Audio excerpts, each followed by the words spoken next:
안녕하세요. 두 딸을 키우는 슈크림냥입니다. 오늘은 책 한 권을 소개시켜 드리려고 해요.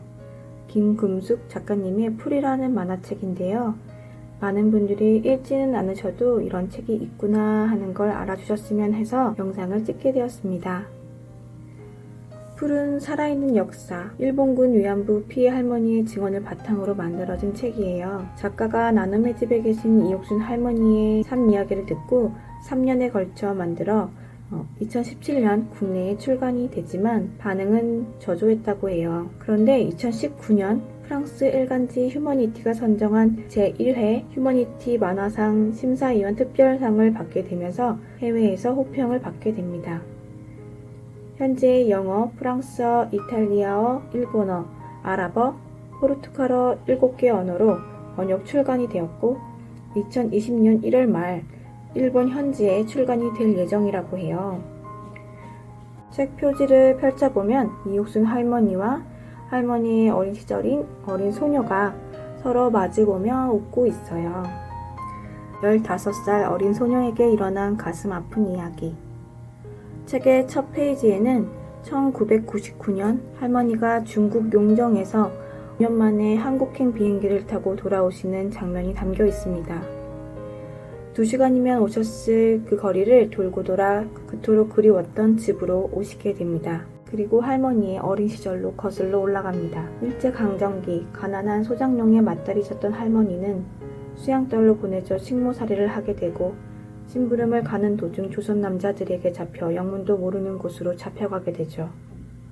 그곳에서 일어난 엄청난 일들에 대하여 할머니와 작가는 담담하게 그려내고 있습니다. 어린 소녀들에게 자행된 강제노역과 허술하기 짝이 없던 하루 끼니, 사방에 쳐져 있던 전기 철조망, 그 속에서 죽어가던 많은 조선 사람들, 그리고 그녀들에게만 일어났던 진짜 이야기가 영화보다 더 상세하게 기록되어져 있습니다.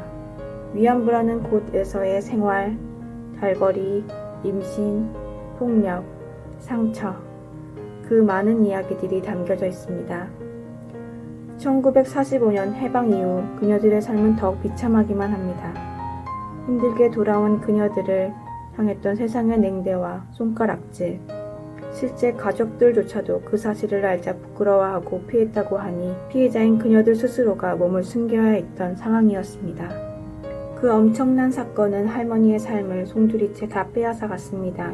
가장 가슴이 먹먹했던 장면은 수양딸로 보내지기 전 아버지가 처음이자 마지막으로 소녀의 머리를 빗겨주시는 모습이었습니다. 학교에 갈 수 있다는 사실에 들떠있던 어린 소녀와 그를 안타깝게 바라볼 수밖에 없던 아버지. 정말 펑펑 울었던 것 같습니다. 그렇지만 이 책이 무겁지만은 않은 이유는 책 곳곳에 할머니의 웃음과 살고자 하는 의지가 자리 잡고 있기 때문입니다.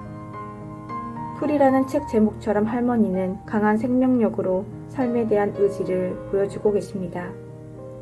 1990년까지도 전쟁 범죄의 위험부는 없다라고 주장했던 일본에게 내가 바로 살아있는 증거다라며 세상의 소리를 높였던 김학순 할머니, 위안부 피해자 할머니들을 위해 우리가 해야 할 일은 무엇인가 생각하게 하는 책이었습니다.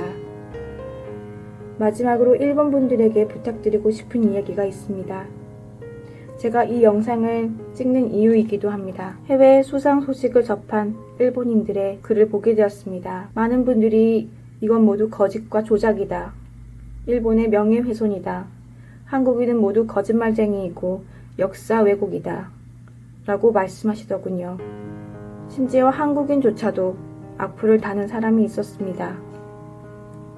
20년 전부터 일본 사회가 우익이 강해지고 있고 올바른 역사는 가르치지 않고 있다는 걸 알고 있기 때문에 안타까운 마음뿐입니다. 하지만 무엇을 위해 우리 할머니들이 스스로의 아픈 기억을 들춰내면서까지 세상에 공개를 하고 있는지 알아주셨으면 합니다. 연세 많으신 그분들이 원하는 건 일본의 진심 어린 사과뿐입니다. 시간이 얼마 남지 않았습니다. 한국, 일본을 떠나 한 인간으로서 당신의 딸, 엄마, 할머니라고 한 번만 생각해 주십시오.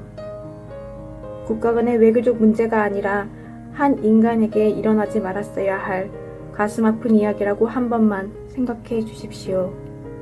부탁드립니다.